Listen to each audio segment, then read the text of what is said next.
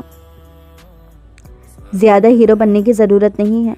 زرنین گھر کی بچی ہے، باقی بھتیجا بھتیجے کو بھی سنبھالتی ہے۔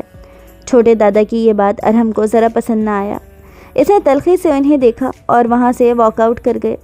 چچی کے کہنے پر زرنین وقت کو لے کر کچن میں چلی گئی، اس کی فیڈ بنانے، اور پھر وہاں رات تک محفل جمی رہی۔ شجاع بہت بدظن ہو کر آیا تھا۔ اس نے اماں ابا سے معافی مانگی تھی، اور جب امی نے اس کی شادی کی بات کی تو اس نے سختی سے انکار کر دیا تھا کہ اب وہ کبھی شادی نہیں کرے گا۔ دن گزرتے رہے اور زرنین کے بوجھل دنوں میں بخت آ گیا تھا۔ بخت کو سنبھالتے ہوئے اسے 2 ماہ ہوئے تھے۔ بخت کی وجہ سے اس نے کالج جانا چھوڑ دیا تھا۔ وہ چھوٹا سا بچہ اب اس سے مانوس ہو گیا تھا۔ اب وہ کیسے اس بچے کو چھوڑ کر کہیں چلی جائے؟ ذرا سا ادھر ادھر ہوتی تو بخت رونا شروع کر دیتا، اور شجاع کے پاس تو صرف وہ چند گھنٹوں کے لیے جاتا تھا جس میں بخت کا بس نہ چلتا کہ وہ رینگتا ہوا واپس زر کے پاس آ جائے۔ ارحم نے اس سے خوب لڑائی کی تھی کہ آپ دوسروں کے بچے پالنے کے لیے پیدا نہیں ہوئیں، اور ہمدردی کی ماری زرنین نے اسے کہا تھا، ارحم تمہارے بعد پہلی بار کسی نے مجھ سے محبت کی ہے، میں کیسے اس کی محبت ٹھکرا دوں؟ ارحم نے اس کو دیکھا تھا جو بخت کے ہاتھ چوم رہی تھی، اور جب شجاع چاچو دی ورلڈ فیمس بے مروت اور خود غرض انسان دوسری شادی کریں گے اور اس سے آپ سے واپس لے لیں گے تو آپ کیا کرو گی؟ زرنین نے اس کی سمت دیکھا۔ تو میں بخت کو واپس کر دوں گی۔ ہاں یہ میرے لیے مشکل ہوگا، لیکن ارحم محبت میں کسی کو قید نہیں کر سکتی۔ زرنین نے نم آنکھوں سے اسے کہا، اور ارحم کی بات پر اس کا دل ٹوٹا تھا۔ پھپھو مجھے آپ کے جذبات کی پرواہ ہے، یہ مطلبی لوگ ہیں، مجھے آپ کے معاملے میں ان سے ڈر لگتا ہے۔ ارحم نے بے بسی سے کہا، تم ہو نا میری حفاظت کے لیے، تم سب سنبھال لو گے۔ زرنین نے مسکرا کر کہا اور بخت کی سمت متوجہ ہوئی۔ دیکھو ارحم یہ کتنا پیارا ہے۔ زرنین کی بات پر ارحم دھیمے سے مسکرایا، ہاں آپ کی طرح پیارا۔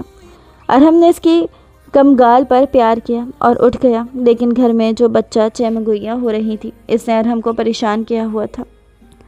شجاع فارغ ہو بیٹا؟ امی نے اس کے دروازے سے جھانک کر کہا۔ جی امی آئیں۔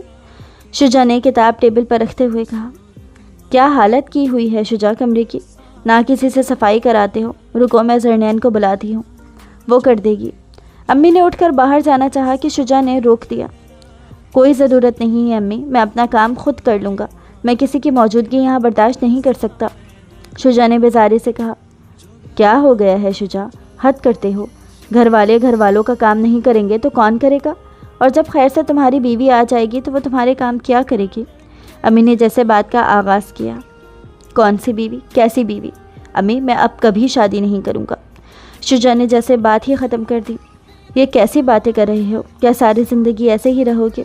کل کو بچے کو ماں کی ضرورت پڑے گی تو کیا ہوگا؟ آخر زرنین کی بھی تو شادی ہونی ہے۔ امی نے اسے سمجھانا چاہا۔ اچھا تو آپ یہ کہنا چاہتی ہیں کہ زرنین میرے بچے کو پال رہی ہے تو مجھ پر احسان کر رہی ہے؟ کل کو اس کی شادی کے بعد میرے بچے کو کوئی سنبھالنے والا نہیں ہوگا تو امی حضور میں یہ مشکل آج ہی ختم کر دیتا ہوں، جب بچہ میرا ہے تو پال بھی میں لوں گا، شجاع نے کہا اور باہر کی طرف بڑھا۔ کیا کرنے لگے ہو شجاع؟ اور پھر امی سے روکتی رہ گئی، لیکن اس نے ارحم سے زرنین کے کمرے کا پوچھا اور پھر دھڑ دھڑ دروازہ بجایا۔ اس وقت وہ تایا کے پورشن میں کھڑا تھا۔ زرنین نے جلدی سے دروازہ کھولا۔ وہ نیند سے جاگی تھی تبھی بدحواس سی کھڑی تھی۔ بخت کہاں ہے؟ اسے لاؤ فوراً، شجاع نے سرد لہجے میں کہا۔ بھائی وہ سو رہا۔ زرنین کی بات اس نے پوری نہ ہونے دی۔ شٹ اپ، جو کہا ہے وہ کرو، کوئک، شجاع نے اسے لتاڑا۔ آپ پھپھو سے ایسے بات نہیں کر سکتے چاچو، ارحم نے فوراً کہا۔ تم چپ رہو، اور تم اب تک کھڑی ہو، ہٹو سامنے سے۔ صدا کی جذباتی شجاع نے ہاتھ سے زرنین کو پرے کیا اور آگے بڑھ کر بخت کو اٹھا کر واپس نکل گیا۔ اس کے غصے میں بخت کو اٹھانے پر وہ رونے لگا اور نہ جانے کیوں زرنین کو بڑی تکلیف ہوئی۔ شجاع تو چلا گیا اور پیچھے خالی ہاتھ زرنین کھڑی تھی، آنکھوں سے نہ جانے کیوں بے شمار آنسو بہہ رہے تھے۔ ارحم نے ترنم بھری نگاہوں سے اسے دیکھا اور آگے بڑھ کر اسے گلے لگا لیا۔ اسی لیے میں آپ کو روک رہا تھا، یہ بے حس لوگ آپ کی محبت ڈیزرو نہیں کرتے، پلیز رونا بند کریں، مجھے تکلیف ہو رہی ہے پھپھو، ارحم نے اسے گلے لگائے ہوئے کہا اور زر سسکیوں سے رونے لگی۔ ارحم وہ رو رہا تھا، زرنین نے سسکی لی۔ چھوڑ دیں پھپھو، وہ جانے اور اس کا باپ جانے، اب آپ کبھی بھی بخت کو نہیں لیں گی، چاہے کچھ بھی ہو جائے۔ یہ لوگ اس قابل ہی نہیں ہیں کہ ان کے ساتھ بھلائی کی جائے۔ پھر کافی دیر ارحم اسے سمجھاتا رہا، لیکن ساتھ والے پورشن سے آنے والی آوازیں اسے ڈسٹرب کر رہی تھی۔ بخت چیخ چیخ کر رو رہا تھا۔ ارحم اس کی بے چینی دیکھ کر اٹھا اور اسے لے کر کچن میں چلا گیا۔ اس کا دھیان بٹانے کے لیے اسے نوڈلز بنوائے، اور شاید ارحم کی عادت سے وہ تھوڑا بہل بھی گئی تھی، کیونکہ یہاں تک بخت کی آواز نہیں آ رہی تھی۔ اگلے دن بخت کو بہت تیز بخار ہو گیا تھا۔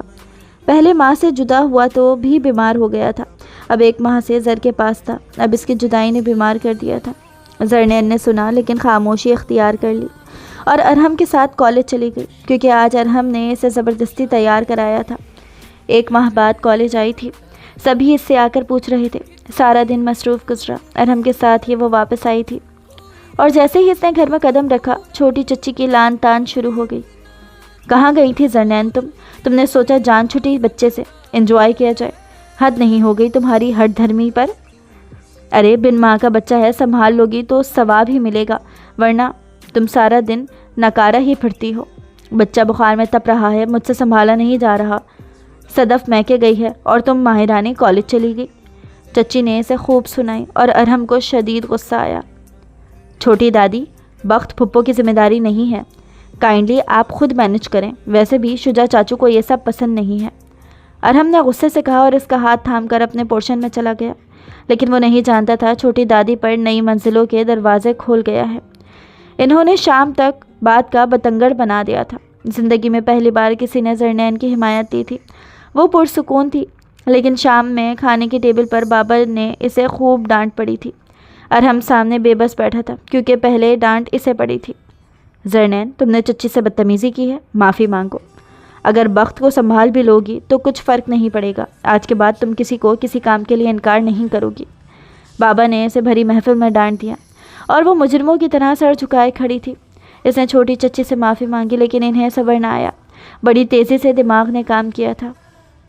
بھائی صاحب، آپ برا نہ مانیں تو مجھے آپ سے ایک ضروری بات کرنی ہے، چچی نے کہا تو سب نے انہیں دیکھا۔ بھائی صاحب، میں اپنے شجا کے لیے زرنین کو مانگتی ہوں، پلیز مجھے نامراد مت لوٹائیے گا۔ چچی کی بات پر سب کو سانپ سونگھ گیا، اور شجا نے کچھ کہنا چاہا تو چچی نے اس کا گھٹنا دبا دیا۔ خدا کے لیے کچھ مت بولنا، شجا نے دانت پیسے۔ مجھے سوچنے کا وقت دو سعدیہ، میں تمہیں کل جواب دوں گا، زرنین کے بابا نے کہا، اور پھر سب کھانا کھانے لگے۔ لیکن 3 لوگ اس وقت بے حد بے چین تھے، زرنین، شجا اور ارحم۔ بابا، آپ دادا کو منع کریں کہ وہ پھپھو کا رشتہ چاچو سے نہ کریں، ارحم نے اپنے بابا سے کہا۔ ارحم، یہ بڑوں کے فیصلے ہوتے ہیں، تم بیچ میں مت بولو، اس کے بابا نے سمجھایا۔ بابا، آپ پھپھو کے بھائی ہیں، کچھ تو کریں، کتنے بڑے ہیں چاچو آپ جتنے، مطلب 15 سال بڑے، حد ہوتی ہے کسی چیز کی، پھر ایک بچی کے باپ بھی ہیں، کیا ہو گیا ہے آپ لوگوں کو؟ ارحم کا بس نہیں چل رہا تھا کہ کیا کرتے۔ ارحم، اپنے کمرے میں جاؤ، اور خبردار جو تم نے مزید کوئی بکواس کی، اچھا نہیں ہوگا۔ بابا نے اسے ڈانٹا تو وہ پاؤں پٹکتا ہوا اپنے کمرے میں چلا گیا، اور زرنین کی آخری امید بھی بجھ گئی۔ وہ جانتی تھی بابا اسے بیاہنے والے کریں گے، اور اس کے وجود سے ویسے ہی غافل تھے۔ یہ تو ایک سنہری موقع تھا اسے جان چھڑانے کا، ایک سسکی تھی جو اس کے لبوں سے آزاد ہوئی تھی۔ 19 سال کی زرنین کی قسمت کا جیسے فیصلہ ہو گیا تھا۔ پھپھو اٹھیں، کالج جانا ہے ہمیں، ارحم نے سکی سوجی ہوئی آنکھوں کو دیکھ کر نظریں پھیری۔ میں نہیں جا سکتی ارحم، اس نے بخت کی طرف اشارہ کیا۔ کیا کر رہی ہیں پھپھو؟ کیوں کسی اور کے بچے کے پیچھے خود کو ہلکان کر رہی ہیں؟ دادا اب سے آپ کی رائے پوچھیں تو صاف انکار کر دینا، میں آپ کے ساتھ ہوں، میں بھی ان سے بات کروں گا، ارحم نے اس کے ہاتھ تھام کر کہا، اور وہ سسک پڑی۔ مجھے شادی نہیں کرنی ارحم، پلیز کچھ کرو، چچی مجھ سے سخت نفرت کرتی ہے، انہوں نے یہ سب جان کر کیا ہے۔ تمہیں پتہ ہے کل میں رات میں بخت کا دودھ لینے کچن میں گئی تو وہ شجا بھائی سے بات کر رہی تھی، وہ کہہ رہی تھی کہ تمہیں زرنین سے ہی شادی کرنی پڑے گی کیونکہ ارحم نے ان کی انسلٹ کی، اور وہ بدلہ لیں گی مجھ سے، کیونکہ انہیں لگتا ہے کہ میں نے تمہیں بھڑکا کر ان کی انسلٹ کرائی ہے۔ ارحم، وہ کہہ رہی تھی شجا اگر تم نے شادی نہ کی تو وہ خودکشی کر لیں گی۔ ارحم اس کی بات پر دنگ رہ گیا۔ چلیں اٹھیں، یہ سب دادا کو بتائیں، کسی منافقوں کے گھر میں رہتے ہیں ہم، پھر ارحم اسے زبردستی اپنے پورشن کے لاؤنج میں لے آیا جہاں دادا، اس کے بابا اور چاچو بیٹھے تھے۔ انہیں دیکھ کر سب کے ماتھے کے بلوں میں اضافہ ہوا۔ ارحم، آپ اب تک کالج کیوں نہیں گئے؟ دادا نے پوچھا۔ دادا، ہمیں آپ سے بات کرنی ہے، ارحم نے جلدی سے کہا۔ ارحم، شام میں آپ کے پھپھو کا نکاح ہے، کالج سے جلدی آ جائیے گا، بہت کام ہے، جمعے کا دن ہے، آج سے مبارک دن، اور کیا ہی ہوگا۔ دادا نے جیسے بات ختم کی اور ان کی ساری امیدوں پر پانی پھیر دیا۔ کسی نے زرنین سے پوچھا تک گوارا نہ کیا اور بس فیصلہ ہو گیا۔ لیکن دادا، ارحم نے غصے سے کچھ کہنا چاہا جب اس کے بابا نے اس کا ہاتھ پکڑا اور زرنین سے اس کا ہاتھ چھڑایا۔ پلیز زرنین، اس کو باغی مت کرو، ہمارے سامنے مت کھڑا کرو ایسے غلط پٹیاں پڑھا کر، بچہ ہے یہ۔ زرنین نے بھائی کو بہتی آنکھوں سے دیکھا جب وہاں سے چلے گئے تھے۔ اس کے دل نے دہائی دی، بھائی میں بھی تو چھوٹی ہوں، بس ارحم سے 1 سال بڑی۔ لیکن وہ پلٹ گئی۔ بڑی خاموشی سے شام میں سب ہوا۔ دونوں دلہا دلہن خاموش بیٹھے تھے۔ ارجنٹ میں زرنین کا شادی کا جوڑا تو نہ بن سکا تھا، بس ایک ریڈ میکسی تھی، اسے وہی پہنا دی تھی۔ وہ جامد بیٹھی تھی۔ چچی نے بڑی گہری مسکراہٹ کے ساتھ بخت کو اس کی گود میں ڈالا تو وہ تب بھی چپ رہی۔ عجیب ہی شادی تھی۔ دلہن بچہ سنبھال رہی تھی۔ نکاح کے فوراً بعد شجاع اٹھ کر چلا گیا تھا اور یہ تھی زرنین کی شادی۔ زرنین نے کپڑے چینج کیے اور اپنے سادہ سے سوٹ میں وہ بخت کو کھڑی چپ کروا رہی تھی جس کا رونا ہی بند نہیں ہو رہا تھا۔ وہ اس وقت شجاع کے کمرے میں تھی جب اس کی جیٹھانی اس کے کمرے میں آئی۔ صوفے بھابھی مزاج کی اچھی تھیں۔ بخت کے ساتھ ساتھ زر بھی رو رہی تھی۔ ارے تم کیوں رو رہی ہو اور کپڑے کیوں چینج کیے؟ لاؤ اسے مجھے دو۔ بھابھی نے بخت کو لیا اور ڈھونڈ کر دوا پلائی تو بخت سکون سے سو گیا۔ آؤ میں تمہیں تیار کر دیتی ہوں، بھابھی نے شرارت سے کہا تو وہ گھبرا گئی۔ نہیں بھابھی، میں ایسے ہی ٹھیک ہوں۔ اور پھر زرنین کے لاکھ منع کرنے کے باوجود وہ اسے تیار کر گئیں۔ انہوں نے زرنین کو اپنی نئی کالی ساڑی پہنائی اور بہت پیارا سا میک اپ کیا، ساتھ جویلری پہنائی تو وہ دنیا کی حسین لڑکی لگ رہی تھی۔ آج سے پہلے کبھی اتنا تیار بھی نہ ہوئی تھی۔ ارے زر، تم تو بالکل بدل گئیں، بہت پیاری لگ رہی ہو۔ انہوں نے اسے پیار کیا اور کان میں سرگوشی کی جس سے زرنین سرخ پڑ گئی۔ پھر وہ کمرے سے چلی گئی اور زرنین کے ہاتھ پاؤں پھول گئے۔ رات کے 3 بج گئے تھے لیکن اب تک شجاع کمرے میں نہیں آیا تھا اور پھر بالآخر شجاع کمرے میں آ ہی گیا۔ زرنین واش روم سے نکلی، وہ سامنے چیئر پر بیٹھا تھا۔ کمرے میں اس کی سرد آواز گونجی، پانی دو مجھے۔ زرنین نے آگے بڑھ کر اسے جلدی سے پانی دیا اور گلاس اس کی طرف بڑھایا جب اس کی نظر زر پر پڑی اور پلٹنا بھول گئی۔ یہ کیا بیہودہ لباس پہنا ہے تم نے؟ شجاع نے غصے سے پوچھا اور اپنے آپ کو کنٹرول کیا۔ آج سے پہلے اتنا مکمل حسن کہاں دیکھا تھا اس نے۔ وہ زر کے پیچھے ہوئی تو ساڑی میں پاؤں الجھ گیا اور سیدھا وہ شجاع کے سینے میں سما گئی جس نے اسے بڑی احتیاط سے سنبھالا تھا۔ دونوں کی دھڑکن بڑی تیز تھی۔ وہ ایک دم سیدھی ہوئی اور توازن برقرار نہ رکھ سکی، لیکن شجاع نے اس کا ہاتھ تھام لیا۔ وہ ان لوگوں نے پہنا دیا تھا، زرنین نے بے بسی سے کہا۔ آئندہ اگر ایسا بیہودہ لباس پہنا تو اچھا نہیں ہوگا، جاؤ چینج کرو، شجاع نے کہا۔ دل باغی جو ہو رہا تھا، اس نے زر کی طرف سے رخ موڑ لیا اور زر ڈریسنگ روم کی طرف بڑھ گئی۔ شجاع نے گہری سانس لی۔ یہ کیا ہوا تھا مجھے؟ کیا میں اتنا کمزور ہوں کہ کسی بھی لڑکی سے محبت کر بیٹھوں، اس کے جال میں پھنس جاؤں؟ نہیں، ایسا نہیں ہے۔ یہ لڑکی میری کزن تھی، کبھی میں نے آنکھ اٹھا کر نہیں دیکھا، اب بیوی کے روپ میں سامنے آئی ہے تو… اس سے آگے کی سوچ پر اس نے سر جھٹکا اور بیڈ پر دیکھا جہاں بخت پرسکون نیند لے رہا تھا۔ وہ اٹھا، تبھی سادہ سے حلیے میں زر باہر آئی۔ وہ کنفیوز سی چھوٹی سی گڑی لگ رہی تھی جو بے بسی سے ہاتھوں کی انگلیاں چٹکا رہی تھی، بار بار پلکیں جھپک کر آنسو روک رہی تھی۔ سو جاؤ، شجاع نے کہا اور واش روم کی طرف بڑھ گیا۔ زر کو سمجھ نہ آیا کہ وہ کہاں سوئے، اسی لیے صوفے کی طرف بڑھ گئی۔ شجاع کمرے میں واپس آیا تو اس پر نظر پڑی۔ وہ بیڈ کی طرف بڑھ گیا۔ زرنین، مجھے یہ ڈرامے نہیں پسند۔ تم اس کمرے میں میری بیوی کی حیثیت سے ہو تو خواہ مخواہ سین کریٹ مت کرو، بیڈ پر آ کر سو جاؤ، شجاع نے کہا اور کروٹ بدل کر سو گیا۔ زرنین خاموشی سے اٹھ کر بیڈ پر آ گئی اور بخت کے ساتھ بیڈ کی دوسری سائڈ پر لیٹ گئی۔ نیند آنکھوں سے کوسوں دور تھی اور نیند تو شجاع کو بھی نہ آئی تھی۔ عجیب تھکا دینے والی رات تھی۔ ماضی کسی فلم کی طرح اس کی آنکھوں کے سامنے تھا۔ اس کی محبوب بیوی جس کے علاوہ ساری دنیا کا محبوب ثابت ہوئی تھی۔ کتنی خوبصورت تھی ان کی شادی کی رات۔ کیا تھا اگر وہ بے وفائی نہ کرتی تو وہ دونوں مل کر اپنا بچہ پالتے۔ بخت کی ماں نے جب بخت کو واپس کیا تھا تو 2 ماہ اسے گورنس نے پالا تھا، پھر وہ پاکستان آ گیا اور زر نے یہ ذمہ داری سنبھال لی۔ وہ دونوں اپنی آہنی سوچوں میں تھے جب بخت نے رونا شروع کر دیا اور زر کسی بیتاب ماں کی طرح اٹھی تھی۔ وہ آنکھیں بند کیے پڑا تھا لیکن اس کی ہر حرکت کو نوٹ کر رہا تھا۔ کسی نے اس کا بچہ نہیں سنبھالا تھا سوائے زر کے۔ آج کی رات بھی کسی ماں یا بھاوج نے بخت کی ذمہ داری نہیں لی تھی۔ ایک بس یہی لڑکی تھی جو اس کے بچے کو کسی ماں کی طرح سنبھال رہی تھی۔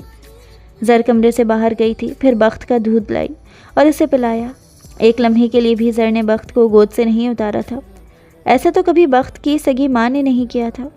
وہ چپ چاپ پڑا رہا اور پھر بہت دیر بعد بخت سو گیا تو زر فجر کی نماز پڑھنے کھڑی ہو گئی۔ شجاع پر بھی شاید نیند مہربان ہو گئی تھی۔ صبح اس کا دروازہ بڑی شدت سے بجا تھا۔ زر جو ابھی کچھ دیر پہلے سوئی تھی ہڑبڑا کر اٹھی۔ اٹھتے شجاع بھی گیا تھا۔ دونوں کی نظریں ملی اور زر نے اٹھ کر دروازہ کھولنا چاہا۔ لیٹی رہو، میں دیکھتا ہوں، شجاع نے کہا اور آگے بڑھا۔ سامنے ماں کھڑی تھی، اسے دیکھ کر مسکرائی۔ زرنین کہاں ہے؟ اسے باہر بھیجو، صبح کی چائے یہی بناتی ہے، کب سے تمہارے بابا ویٹ کر رہے ہیں۔ امی کی بات پر شجاع نے حیرت سے انہیں دیکھا۔ بھابھی سے کہہ دیں آج وہ بنا لیں، زر تھوڑی دیر تک میرے ساتھ ہی نیچے آئے گی، شجاع نے کہا اور دروازہ بند کر دیا۔ اس کے ساتھ ساتھ زر بھی شجت رہ گئی۔ شجاع نے پلٹ کر اس کے حیران پھٹی ہوئی آنکھوں کو دیکھا اور سر جھٹک کر واش روم کی طرف بڑھ گیا۔ پہلی بار کسی نے زر کی حمایت دی تھی اس گھر میں ارحم کے بعد۔ یہ کیا تھا؟ زر بڑبڑائی اور حیران سی بیڈ سے اتری۔ اس نے کمرہ سیٹ کیا۔ تب تک شجاع تیار ہو کر آ گیا تھا۔ اس نے سمٹے ہوئے کمرے کو دیکھا تو ایک اچھا احساس ہوا۔ کبھی اس کی پہلی بیوی نے ایسا نہیں کیا تھا۔ زر خاموشی سے واش روم کی طرف بڑھ گئی اور اپنا پرانا بلو سوٹ پہن کر آ گئی۔ بالوں کی چٹیا کی اور پرانے والے زر بن کر اس کے سامنے کھڑی تھی۔ تمہارے پاس نئے کپڑے نہیں ہیں؟ شجاع نے بال بناتے ہوئے پوچھا۔ نہیں، بس یہی کپڑے ہیں میرے پاس۔ تو زر نے کنفیوز ہوتے ہوئے کہا۔ چلو پھر دوپہر میں شاپنگ پر چلیں گے، تیار ہو جانا۔ زر نے حیرت سے شجاع کو دیکھا اور دونوں کی نظریں ملی اور شجاع کا دل ڈگمگا گیا۔ لپسٹک لگا لینا یا وہ بھی نہیں ہے؟ شجاع نے پوچھا۔ وہ تو وہیں رہ گئی میرے کمرے میں، زر نے سر جھکائے کہا۔ چلیں؟ شجاع نے اس کو کنفیوز ہوتے دیکھا تو پوچھا۔ وہ بخت کو تیار کر دوں؟ زر نے کہا تو وہ جیسے ہوش میں آیا۔ کتنی فکر تھی اس نازک سے لڑکی کو اس کے بیٹے کی، اپنا کوئی خیال تک نہ تھا۔ اور پھر زر نے بخت کو تیار کیا۔ جب وہ نیچے بڑھنے لگے تو نہ جانے کیوں شجاع نے اس کی چٹیا کھول دی اور زر نے حیرت سے اسے دیکھا، لیکن وہ توجہ دیے بغیر اس کا ہاتھ تھام کر کمرے سے نکل گیا۔ سب ناشتہ کر رہے تھے۔ کسی نے نئی دلہن پر توجہ دینا مناسب نہ سمجھا۔ وہ کنفیوز سی سر جھکائے کھڑی تھی تو بھابھی نے اسے کرسی دی اور بیٹھنے کا کہا۔ وہ بخت کو تھامے کرسی پر بیٹھ گئی۔ چچی نے تو اس کے سلام کا جواب تک نہ دیا تھا۔ ارحم ٹیبل پر نہ بیٹھا تھا۔ زر نے سب کو دیکھا لیکن کوئی اس کی طرف متوجہ نہ تھا۔ بابا لوگ بھی شاید جا چکے تھے، صرف گھر کی خواتین تھیں۔ کیا کھاؤ گی زر؟ میں بنا دیتی ہوں، بھابھی نے اس سے پوچھا جبکہ شجاع کا ناشتہ آ چکا تھا۔ تم کیوں بناؤ گی؟ نہیں تو نہیں ہے یہ، لاؤ اسے مجھے دو اور اپنا ناشتہ بنا کے لاؤ جو کھانا ہے۔ چچی نے اپنا پوتا لیا اور اسے حکم دیا۔ شجاع نے یہ سب دیکھا تو عجیب الجھن ہوئی۔ بھابھی آپ میرے جیسا ناشتہ ہی لا دیں، بلکہ بس چائے دے دیں، ہم یہی کر لیتے ہیں، ویسے بھی ہمیں جانا ہے، شجاع نے کہا تو اماں جو اس کا انداز ایک آنکھ نہ بھایا۔ کیا ہو گیا ہے شجاع؟ ایک رات میں تیور بدل گئے تمہارے، یا تم شادی ہی نہیں کرنا چاہتے تھے؟ چھوٹی چچی نے مسکرا کر طنز کیا۔ اب ہو گئی ہے نا شادی تو نبھانے دیں چچی۔ شجاع نے بھی مسکرا کر طنز کرنا واجب سمجھا اور امی کو یہ سب برداشت نہ ہوا۔ بس زیادہ سر چڑھانے کی ضرورت نہیں ہے، پہلے والی بھی تمہارے اسی مزاج کی وجہ سے بھاگ گئی تھی۔ امی کے طنز نے شجاع کو بھگ سے اڑایا تھا اور شرمندہ تو زر بھی ہو گئی تھی۔ اس نے جو ایک لقمہ توڑا بھی تھا وہ بھی ٹرے میں واپس رکھ دیا اور کھڑی ہو گئی۔ بھابھی رہنے دے، مجھے بھوک نہیں ہے، میں بعد میں کچھ کھا لوں گی، ویسے بھی ابھی بخت کو ناشتہ کرانا ہے، زر نے آنسو ضبط کرتے کہا اور اٹھ گئی۔ پھر بخت کو لیا اور کچن کی طرف بڑھ گئی۔ ناشتہ شروع شجاع نے بھی چھوڑ دیا تھا۔ وہ چائے کا مگ تھامے باہر لان کی طرف بڑھ گیا۔ عجیب سے رشتے تھے، کیسی بے حسی تھی سب میں۔ بھابھی زرنین کدھر ہے؟ شجاع نے بھابھی سے پوچھا۔ وہ دلہے میاں 1 گھنٹہ اپنی دلہن کو دیکھے بغیر نہیں رہ سکے۔ بھابھی کے مذاق پر وہ مسکرا بھی نہ سکا۔ بازار جانا تھا، کچھ شاپنگ کرنی تھی، اس لیے پوچھ رہا ہوں، شجاع نے نرمی سے کہا تو وہ مسکرائیں۔ سدا خوش رہو۔ بھابھی نے دل سے دعا دی اور بتایا کہ وہ اپنے پورشن میں گئی تھی۔ شجاع اس کے پورشن کی طرف بڑھا تو خاموشی کا راج تھا۔ بڑی بھابھی سے پوچھا تو انہوں نے لا علمی کا اظہار کیا۔ وہ پھر بھی زر کے کمرے کی طرف بڑھا اور دروازہ کھولا تو سامنے بیڈ پر بخت اور زر سوتے ہوئے نظر آئے۔ چلو جی، یہ یہاں ہے۔ حد ہے اس لاپرواہی کی، ایسی ہی ہے یہ لاپرواہ، نکمی۔ بڑی بھابھی طنز کیے بغیر نہ رہ سکی۔ سمجھاؤں گی اسے کہ لڑکی اپنے شوہر کے کمرے میں سویا کرو۔ اب ویسے بھی یہ کمرہ اب میں اپنی گڑیا کو دینے والی ہوں، اب اس کا یہاں کیا کام؟ بھابھی کی بات پر شجاع نے انہیں دیکھا کہ سب اتنے عاجز تھے اس لڑکی سے۔ وہ آگے بڑھا اور کمرے کا دروازہ بھابھی پر بند کر دیا۔ بھابھی ہکا بکا رہ گئیں۔ زر اٹھو، شجاع نے اس کا گال تھپ تھپایا، اور ہم سونے دو، بس 5 منٹ اور۔ زر نے نیند میں کہا۔ زر؟ شجاع نے اس کی بات پر اپنے ہونٹوں کو مسکراتے محسوس کیا، اور اس کے زر کہنے پر وہ ایک دم بیدار ہوئی۔ اسے خود پر جھکا دیکھا تو فوراً اٹھ بیٹھی۔ سوری، وہ بس بخت کے ساتھ سوری۔ زرنین بدحواس سی بولی۔ اٹس اوکے، کوئی مسئلے کی بات نہیں ہے، سو گئی تو کیا ہو گیا، چلو اب فریش ہو جاؤ، شاپنگ پر چلنا ہے۔ زر اس کی بات پر ہونک رہ گئی اور پھر اٹھ کر واش روم چلی گئی۔ پھر وہ دونوں بخت کو لیے شاپنگ پر نکل آئے۔ چچی کا تو سخت موڈ خراب تھا۔ بڑی غلطی کر لی اپنے بیٹے کی شادی اس بلا سے کرا کر، ایک دن میں اپنے حسن کے جال میں پھانس لیا، چچی نے نفرت سے کہا، اور چھوٹی چچی نے بھی غصے سے سر جھٹکا۔ بھلا کہاں برداشت تھا کسی کو زر کی حیثیت میں اضافہ ہوتے دیکھ۔ شام کی نرم دھوپ سنہری روشنیوں میں بدل رہی تھی۔ ماں کے شیشوں سے جھلکتی روشنی زر کے چہرے پر پڑی تو شجاع لمحہ بھر کے لیے ٹھہر سا گیا۔ زر کے گالوں پر وہ روشنی جیسے کسی خاموش چمک کی طرح پھیل گئی تھی۔ زر نے اپنے بازو میں لپٹے ننھے بخت کو ذرا سا سنبھالا۔ بخت خوشی سے ہنس رہا تھا اور شجاع کی آنکھوں میں وہ منظر ایک سکون سا بکھیر گیا۔ یہ دیکھو، اس پر یہ نیلی شرٹ کتنی اچھی لگے گی، شجاع نے کہا اور ایک چھوٹی سی شرٹ اٹھا کر زر کو دکھائی۔ زر نے شرٹ کو ہاتھ میں لیتے ہوئے اسبات میں سر ہلایا۔ یہ کتنی پیاری ہے نا، زر نے بلیک ہائی نیک کو دیکھتے ہوئے کہا، اور پھر وہ فوراً نظریں جھکا لیں، جیسے اسے احساس ہوا ہو کہ الفاظ کچھ زیادہ کہہ گئی اور اس کے پاس یہ اختیار نہیں ہے۔ شجاع کے لہبوں پر ایک ہلکی سی مسکراہٹ ابھری۔ تمہارا ذوق اچھا ہے، اس نے نرم لہجے میں کہا۔ زر نے چونک کر اس کی طرف دیکھا، پھر نظریں چرا لیں۔ بخت نے ہنستے ہوئے ہاتھ بڑھا کر شجاع کے چہرے کو چھوا۔ لمحہ ایک دم رک سا گیا۔ شجاع نے وہ ننھا ہاتھ پکڑ لیا اور ساتھ ہی زر کی انگلیاں بھی اس کے ساتھ سے چھو گئیں۔ ایک نرم سا جھٹکا دونوں نے محسوس کیا، جیسا خاموشی کے اندر کچھ جاگ اٹھا ہو۔ مال کے اسپیکر سے مدھم موسیقی چمک رہی تھی۔ لوگ آس پاس گزر رہے تھے، مگر ان کے درمیان ایک خاموشی سا دائرہ بن گیا تھا جہاں صرف دھڑکنوں کی آواز تھی۔ کافی پئیں؟ شجاع نے آہستہ سے پوچھا۔ زر نے اسبات میں سر ہلایا۔ کافی شاپ کے گوشے میں بیٹھے وہ دونوں کبھی بخت کو دیکھتے، کبھی ایک دوسرے کی طرف۔ سورج غروب ہو رہا تھا، آسمان پر نارنجی اور گلابی رنگ بکھر رہے تھے۔ شجاع نے دھیرے سے کہا، شام کتنی خوبصورت ہے آج۔ زر نے نظریں جھکا لیں، لبوں پر ہلکی سی مسکراہٹ پھیل گئی۔ باہر ہوا نرم چل رہی تھی، شام کا رنگ گہرا ہوتا جا رہا تھا، کافی کے کپوں سے بھاپ اٹھ رہی تھی۔ بخت زر کی گود میں سو چکا تھا اور شجاع کے چہرے پر ایک اطمینان بھری مسکراہٹ تھی۔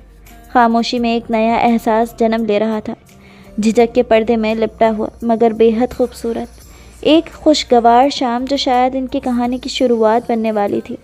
شجاع نے اسے ڈھیروں شاپنگ کرائی تھی، نئی جویلری، کپڑے، شوز، میک اپ اور نہ جانے کیا کچھ، سب کچھ اس نے اپنی پسند کر لیا تھا، اور اسی طرح اپنی اور بخت کی شاپنگ کی تھی۔ ایک خوبصورت شام گزار کر وہ لوگ گھر آ گئے تھے۔ اگلی صبح زر نے مسٹرڈ کلر کا ریشمی لباس پہنا، جویلری کے نام پر چین اور ایئر رنگ پہنے اور ہلکا سا میک اپ کیا۔ وہ بلا شبہ حسن کا شہکار لگ رہی تھی۔ شجاع کے اٹھنے سے پہلے وہ بخت کو تیار کر چکی تھی۔ وہ دونوں بیٹھے اس کے اٹھنے کا انتظار کر رہے تھے اور بالآخر شجاع صاحب اٹھ گئے۔ واہ بھائی، مجھے نہیں پتا تھا کہ میری صبح اتنی خوبصورت بھی ہو سکتی ہے، شجاع نے مذاق کیا، لیکن زر کنفیوز ہو گئی۔ سوری، شاید میں زیادہ تیار ہو گئی، میں چینج کر لیتی ہوں۔ سارا کانفیڈنس ہوا ہو گیا تھا۔ ہرگز نہیں، بہت پیاری لگ رہی ہو۔ شجاع کے چہرے کی مسکراہٹ پر زر نے سر جھکایا۔ وہ تیار ہوا اور تینوں ایک ساتھ نیچے آئے۔ چچی کے غصے کے گراف تو اوپر پہنچ گیا تھا۔ انہوں نے زر کو گھورا، جس نے شرمندہ ہو کر سر جھکا لیا۔ یہ اتنی بنو بن کر کہاں جا رہی ہو تم صبح صبح؟